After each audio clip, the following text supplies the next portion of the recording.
कितना है, जोर से बोलो। 9%। यहाँ कितना पड़ता है, कौन सा, बूंदी। यहाँ एक जिला पड़ता है, कौन सा, कोटा। यहाँ एक जिला पड़ता है, कौन सा, बारा। और यहाँ एक जिला पड़ता है, कौन सा, ये बूंदी अंदर ही है, कोटा यूँ फैला हुआ है। बूंदी अंदरूनी है ना, बूंदी किसी की सीमा से नहीं लगता, ठीक है। तो ये कोटा, ये कौन सा है, झालावाड़। ये कौन सा है, झालावाड़। ये 4 जिले इसके अंतर्गत आते हैं। कौन कौन से, कोटा, बूंदी, बारा और झालावाड़। पहले सबसे बात करते हैं अपन, सबसे पहली चीज़ क्या बात करते हैं कि इसका विस्तार कहाँ है। तो विस्तार अपने देख लिया, कौन सा, राजस्थान के दक्षिणी पूर्वी भाग में है। दक्षिणी पूर्वी भाग बोले तो ये दक्षिण और ये पूर्व, और दोनों के बीच में स्थित है, इसलिए इसको क्या बोलते हैं, दक्षिण पूर्वी पठार। पठारी भाग है। पठारी भाग किससे बनता है, तो मैंने आपको बताया जमीन के अंदर गर्म तरलीय पदार्थ होता है, उसको अपन क्या बोलते हैं, मैग्मा, है ना। और ये बाहर निकलता है तो इसको क्या बोलते हैं, लावा। और ये जब चारों तरफ फैल जाता है तो इस तरीके से उच्च भूभाग का निर्माण हो जाता है, जिसे अपन क्या बोलते हैं, पठारी प्रदेश। क्या बोलते हैं, पठारी प्रदेश।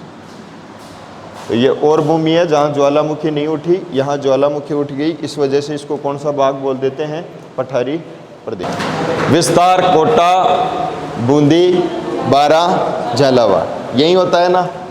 इसकी उत्पत्ति, तो उत्पत्ति कहीं से हुई है, तो मैंने बताया भूमि कौन सी है, गोंडवाना लैंड।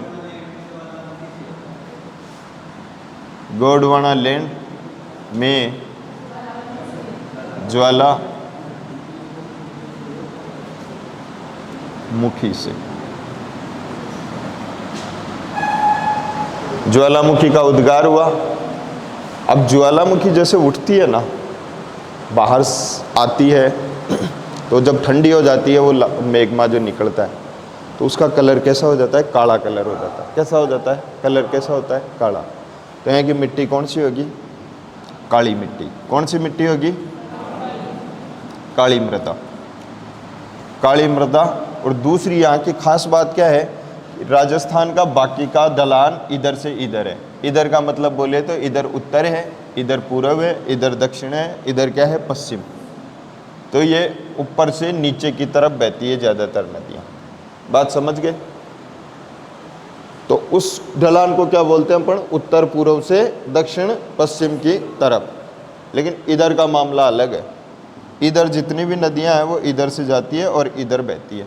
तो ये फिर कौन सा हो गया, दक्षिण पश्चिम से, दक्षिण पश्चिम से उत्तर पूर्व की तरफ। अरे इसका भी तो भाग कर लो, इधर भाई क्या है, पश्चिम है, इधर ये दक्षिण हो गया, इधर क्या हो गया, पूर्व हो गया, इधर क्या हो गया, उत्तर। तो अब इधर से बहेगी तो किधर से बहेगी, दक्षिण पश्चिम से जाएगी किधर, उत्तर पूर्व की तरफ।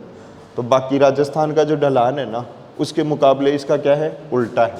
समझ गए बात को। सबसे ज़्यादा नदियाँ यहीं पाई जाती है। राजस्थान में सर्वाधिक नदियों वाला संभाग कौन सा है, तो कोटा संभाग है। कौन सा संभाग है, कोटा। और कोटा संभाग में कौन सा क्षेत्र आता है, तो दक्षिणी पूर्वी या हाड़ौती का पठार। बात समझ गए। तो यहाँ मिट्टी काली है, पानी की मात्रा बहुत है, तो यहाँ सबसे ज़्यादा क्या पैदा होती है, कपास। क्या होती है, कपास। एक गन्ना भी पैदा होता है यहाँ, चावल भी यहाँ पैदा होती है, सोयाबीन भी यहाँ खूब होती है। तो ये अगर अपन फसलों में पढ़ेंगे वैसे तो, और मृदा पढ़ेंगे तो अलग से पढ़ेंगे, लेकिन आपसे पूछे कि राजस्थान में काली मृदा कहाँ पाई जाती है, तो काली मिट्टी यहीं पाई जाती है। क्यों पाई जाती है, तो मैंने बताया अंदर से क्या है, काला सा पदार्थ निकलता है, ठंडा होने के बाद मिट्टी काली हो जाती है। दूसरा, काली मिट्टी में सबसे ज़्यादा क्या पैदा होता है, कपास। तो इसलिए इस मिट्टी को कौन सी मिट्टी भी बोलते हैं, कपासी मिट्टी। कौन सी मिट्टी बोलते हैं, यहाँ तक तो कोई समस्या नहीं है। इसकी और बात करें तो सबसे ज़्यादा नदियों वाला संभाग यही हो गया, उच्च पठारी प्रदेश हो गया, है ना। यहाँ युग में, कौन से युग में, क्रिस्टेशियस। इसकी तो कौन से युग में हुई थी, इसकी प्लेस्टोसीन।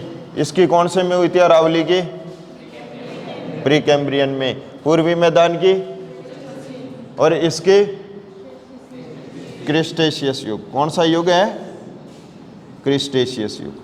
तो एक तो पहली चीज तो याद क्या करो, विस्तार। फिर दूसरी चीज़ क्या याद करो, इसकी विशेषताओं में पढ़ लेंगे। क्या दूसरी चीज़ क्या पढ़ेंगे? विशेषता। तीसरी चीज़ क्या पढ़ेंगे अपन? क्या पढ़ते हैं? वर्गीकरण। ये तीन ही तो चीज़ पढ़ते हैं। तो विस्तार की बात करें तो राजस्थान के दक्षिणी पूर्वी हिस्से में आता है विस्तार। तो कौन सा हिस्सा हो गया? दक्षिणी पूर्वी भाग। कितने जिलों में है? 4 जिलों। कितने क्षेत्रफल में है? 6.89% भूभाग पे है। ये बात हो गई इसके विस्तार की। विशेषताओं की बात करें तो पहली बात उत्पत्ति। तो उत्पत्ति कहाँ से हुई है? गोंडवाना लैंड में ज्वालामुखी से। दूसरी बात काल। तो कौन से काल में हुई? क्रिस्टेशियस युग में। क्षेत्रफल कितना है? तो वापस वही आ जाएगा। जनसंख्या कितनी निवास करती है? जनसंख्या कितनी निवास करती है? 11%। मृदा कैसी है? फसल सबसे ज़्यादा कौन सी होती है? Very good. इसके बाद में सर्वाधिक क्या है यहाँ? सर्वाधिक नदियाँ। बताया ना अभी, ये इसकी विशेषताएं हो जाएगी। वर्गीकरण इसको 2 भागों में बांट देंगे।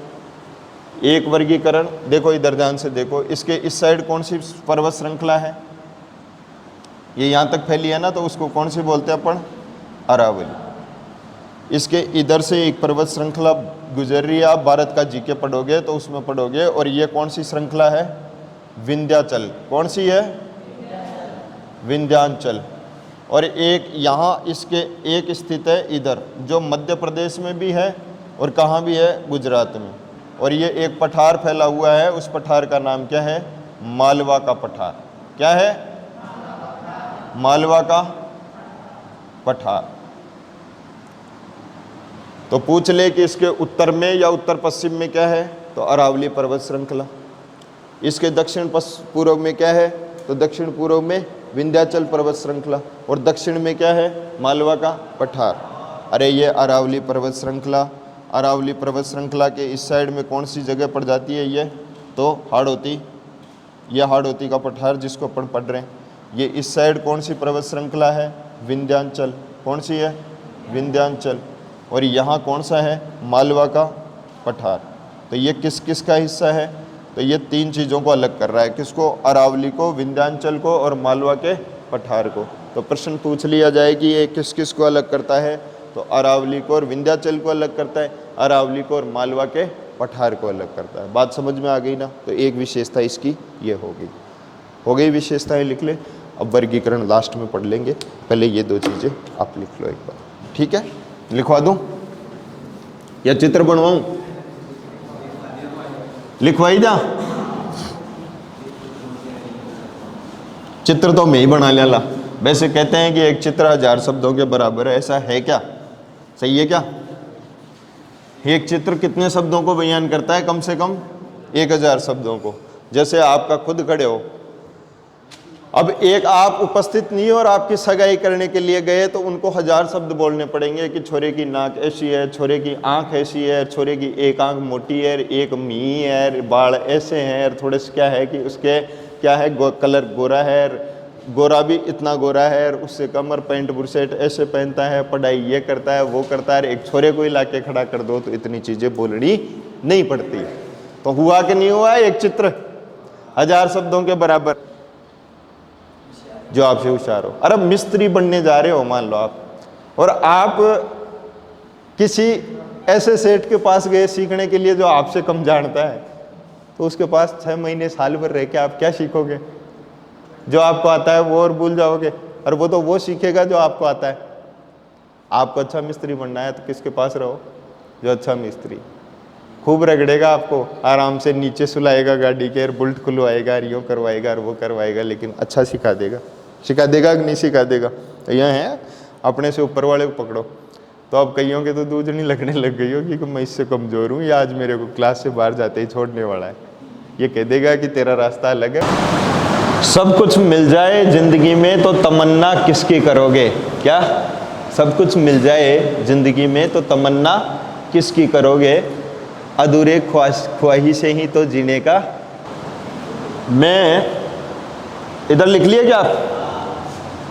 देखो राजस्थान के दक्षिणी पूर्वी जिले हैं कौन कौन से? कोटा, बूंदी, बारां, झालावाड़। और राजस्थान के कुल क्षेत्रफल का 6.89% भूभाग पर इसका विस्तार है। ये तो समझ ही गए आप, इसमें तो कोई समस्या वाली बात नहीं है। समस्या कहाँ शुरू होती है? यहाँ से। इसके उत्तर पश्चिम में अरावली पर्वत श्रृंखला। अब कईयों की होगी कि उत्तर पश्चिम किडिंच है और दक्षिण पूर्व किडिंच है, वो तो बता, और फिर ये दक्षिण किडिंच है। तो इसके उत्तर पश्चिम में अरावली पर्वत श्रृंखला, दक्षिण पूर्व में विंध्याचल पर्वत श्रृंखला एवं दक्षिण में क्या है? मालवा का पठार। अब मैंने लिखा है लास्ट अगला पॉइंट, अरावली पर्वत श्रृंखला, फिर इसके इसके साइड में कौन है? हाड़ौती का पठार, उसके आगे कौन है? विंध्याचल पर्वत श्रृंखला, और इसके दक्षिण में कौन है? मालवा का पठार। ये सारे चारों के चारों किसका हिस्सा है? प्रायद्वीपीय पठार। कैसे?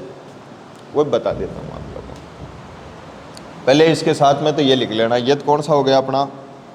ये कौन सा हो गया? हाड़ौती का पठार। ये कौन सा हो गया अपना? आप सबको पता ही है, ऐसे फैली हुई है क्या? अरावली। ये इधर फैली हुई है क्या? विंध्यांचल। क्या फैली हुई है? विंध्यांचल पर्वत श्रृंखला। ये दोनों तो क्या है? पर्वत श्रृंखलाएं हैं। ये पठार है, कौन सा है? मालवा का पठार। कौन सा पठार है? मालवा का पठार। और ये चारों ही किसका हिस्सा है? प्रायद्वीपीय पठार, या बोल दो प्रायद्वीपीय भारत। अब आप कहोगे सर ये प्रायद्वीपीय भारत क्या है, तो यही बता दूं। वैसे आपको बताने की ज़रूरत है नहीं, लेकिन आगे कभी जीके पढ़ो भारत का तो ध्यान से सुनो। यो अपना एक भारत का नक्शा बना लो।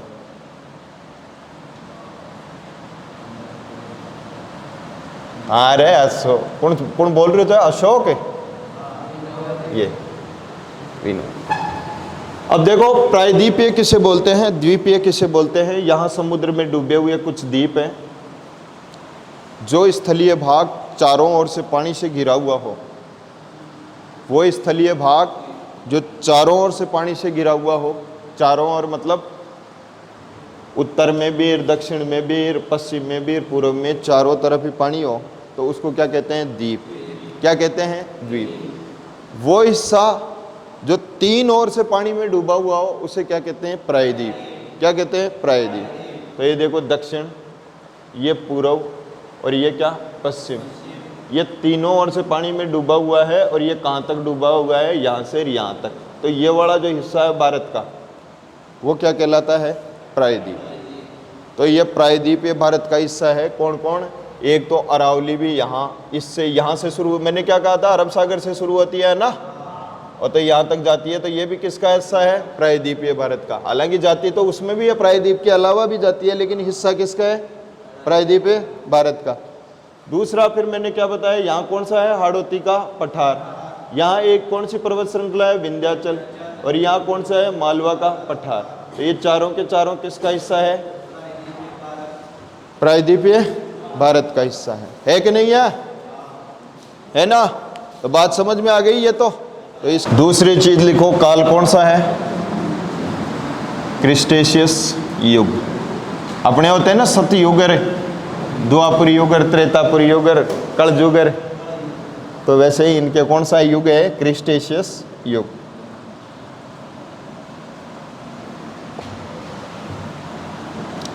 ये काल हो गया।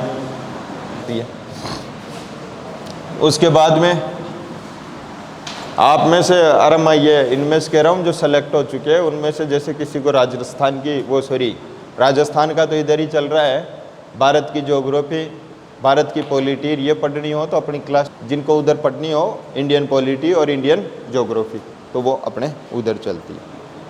कुल क्षेत्रफल कितना हो गया? 6.89%। जनसंख्या कितनी हो गई? 11%। बात समझ में आ गई। और क्या विशेषता बताई थी मैंने इसकी भाई? मृदा कैसी है? तो काली।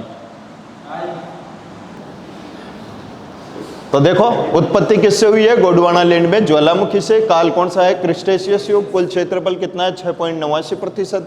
और जनसंख्या कितनी है? 11%। मृदा काली है यहाँ की, इस मिट्टी को काली मृदा होने के कारण यहाँ कपास खूब पैदा होती है, तो क्या कहते हैं, कपासी मृदा भी कहा जाता है। और इसका वैज्ञानिक नाम क्या है, वर्टिसोल्स। आपको घबराने की जरूरत नहीं है, ये तो वर्टिसोल्स तो केवल लिख लो। जब अपन राजस्थान की मृदाएं पढ़ेंगे तो एंटीसोल्स, एरिडीसोल्स, इंसेप्टिसोल, एल्फीसोल, वर्टिसोल, ये सारी मैं आपको ढंग से पढ़ाऊंगा। कौन सी रेगूर मृदा है, कौन सी जिप्सीफेरस है, रेवेरिनार, ये पढ़ाई थी ना मैंने आपको, ये सारी अपन पढ़ेंगे बैठ के आराम से। ये समझ में आ रहा है ना। तो यहाँ का इसकी उत्पत्ति किससे हुई है, गोंडवाना लैंड में ज्वालामुखी से। काल कौन सा है, क्रिस्टेशियस युग। क्षेत्रफल कितना है, 6.89%। जनसंख्या कितनी रहती है, 11%। मृदा कौन सी है, काली, और काली है तो कौन सी मृदा कहते हैं इसको, कपासी मृदा।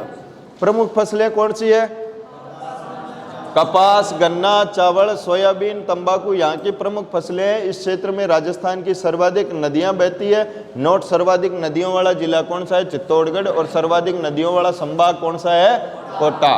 बात समझ में आ गई ना। और यहाँ की प्रमुख नदियां कौन सी है तो वो भी लिख लो, प्रमुख नदियां कौन सी है। तो प्रमुख नदियां एक तो कौन सी हो गई भैया, सबको पता ही है, चंबल, कोटा बूंदी में जाती है ना, चंबल। एक काली सिंध, एक कौन सी, परवन, और एक कौन सी लिख दो, पार्वती। ये यहाँ की प्रमुख नदियां। बात आ गई समझ में, यहां तक किसी को कोई समस्या तो नहीं है भाई। वीडियो आ गई। अभी देखो, जिसको भी याद नहीं है उसको याद भी हो जाएगा, ऐसी कोई बात नहीं है। अपन क्या है कि बैठ के इत्मीनान से ट्रिक्स बनाएंगे ना, ट्रिकों के माध्यम से चीजें जल्दी याद होती है। लेकिन ट्रिकों का ऐसा है कि कुछ हद तक ही काम करती है, फिर क्या है कि डोज इतनी हो जाए कि पढ़ने का मटेरियल ही इतना हो जाए कि खूब सारा, तो फिर कोई मतलब ही नहीं है। इधर आओ। अब जो तीसरी चीज क्या है, वर्गीकरण। क्या है भैया, और वर्गीकरण में इसको दो भागों में बांट दिया। एक तो कौन सा, एक तो कहते हैं इसको विंध्य कगार क्षेत्र। कौन सा, विंध्य कगार क्षेत्र। और दूसरा कौन सा है,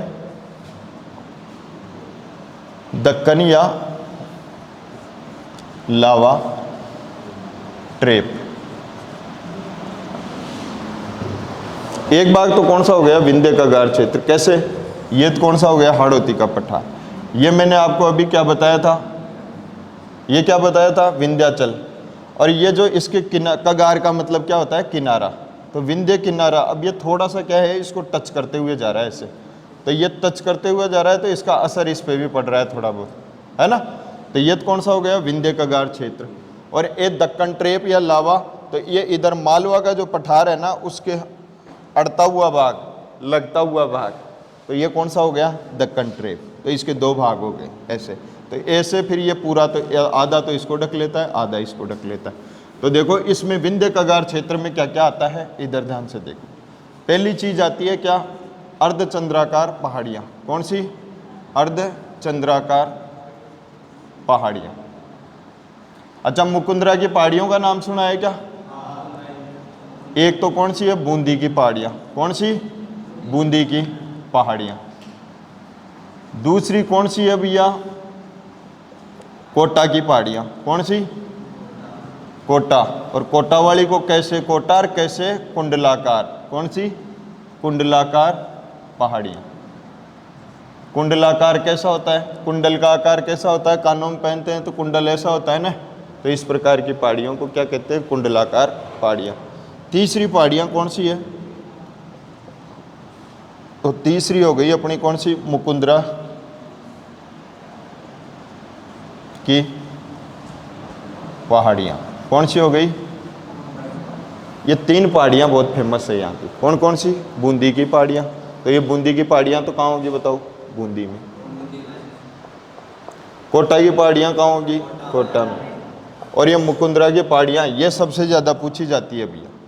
तो ये कहाँ होगी, तो एक तो कोटा में होगी, और एक कहाँ होगी, झालावाड़ में। और एक पहाड़ियाँ बहुत और फेमस है, वो कौन सी है, रामगढ़ की पहाड़ियाँ। कौन सी, अपना वाला रामगढ़ नहीं जहाँ शोले बनी थी, रामगढ़ की पहाड़ियाँ। वहाँ रामगढ़ पड़ता है कहाँ, बारा में। कहाँ पड़ता है भैया, बारा में। ये है। तो अर्धचंद्राकार, ये इनकी आकृति कैसी है, आधे चंद्रमा के जैसी है। अरे डूंगर तो आधा चंद्रमा जैसे ही लगेगा, पूरा चंद्रमा कैसे लगेगा बताओ। डूंगर बेचारा यूं है और इस तरीके से खड़ा हो जाएगा है। तो ये क्या है, अब नीचे, अब पूरा चंद्रमा तब लगे जब ऐसे आए, तो ये धरती आ गई नीचे, तो ये कैसा है, अर्धचंद्राकार। पर यहाँ देखो ध्यान से सुनो, इनकी चोटियाँ क्या है, नुकीली नियों के, और कैसी है, इस तरीके से घूमती हुई है। तो इसलिए इनको क्या कह देते हैं, अर्धचंद्राकार। तो अर्ध चंद्रमा जैसी लगती है। तो ये कौन कौन सी पहाड़ियाँ हो गई, बूंदी की पहाड़ियाँ, कोटा की पहाड़ियाँ, मुकुंदरा की पहाड़ियाँ और रामगढ़ की पहाड़ियाँ। अब इनमें बूंदी वाली में एक चोटी बहुत बार पूछी जाती है, कौन सी, सतूर की, सतूर की पहाड़ी या चोटी। जो प्रश्न में ज़्यादा पूछा जाए, ये 353 मीटर ऊंची है। तो आपसे ये पूछेगा सतूर की चोटी कहाँ पड़ती है, तो सतूर की चोटी कहाँ पड़ती है भैया, बूंदी में। और एक कौन सी है, एक कोटा इसकी मुकुंदरा की, मुकुंदरा की कौन सी है, चांदबाड़ी, कौन सी है। और ये दक्षिणी पूर्वी पठार की सबसे ऊंची चोटी है, चांदबाड़ी की चोटी। वो चोटी नहीं जो मैंने कहा था 5 साल पहले कटना शुरू हुई थी, है ना, वो चोटियां मत समझ लेना।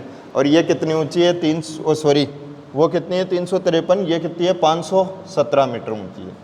और आपसे पूछे कि दक्षिणी पूर्वी पठार की या हाड़ौती के पठार की सबसे ऊंची चोटी कौन सी है, तो हाड़ौती के पठार की सर्वाधिक ऊंची चोटी।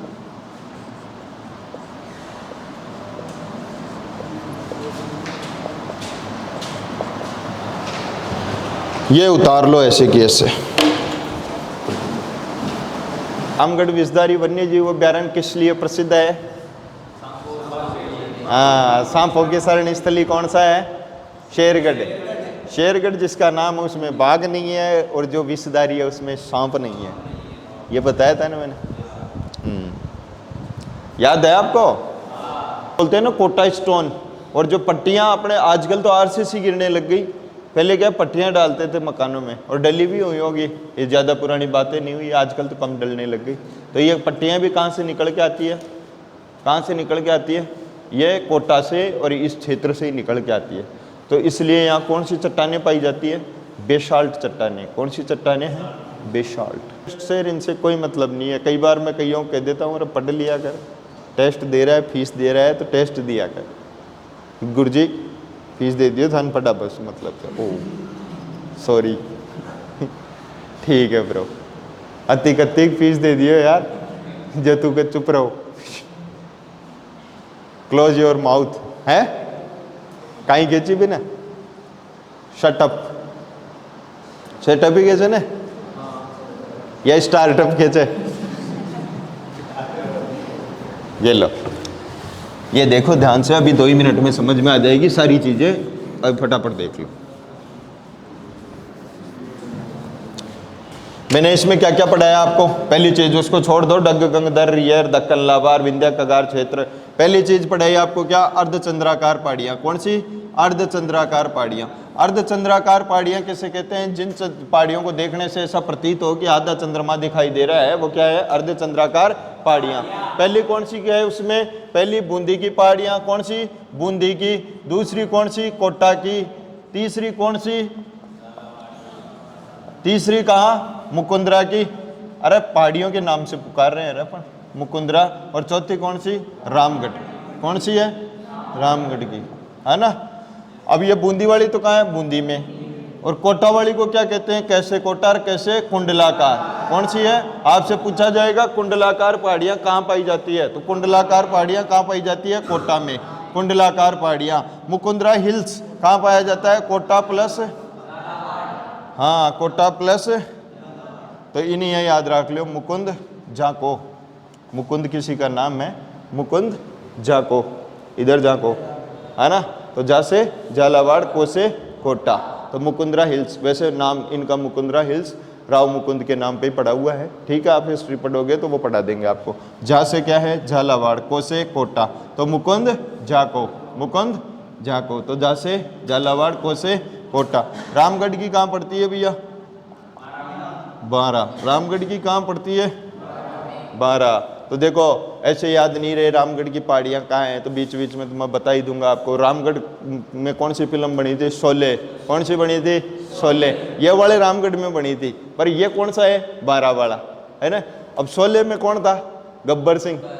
और गब्बर सिंह को देखते हैं हर कोई क्या मिलता है? 12 12 खींचे ने 12 तो कहाँ है रामगढ़ की पहाड़ियाँ? कहाँ है? 12 में। याद रह जाएगी ना, कोई समस्या तो नहीं है।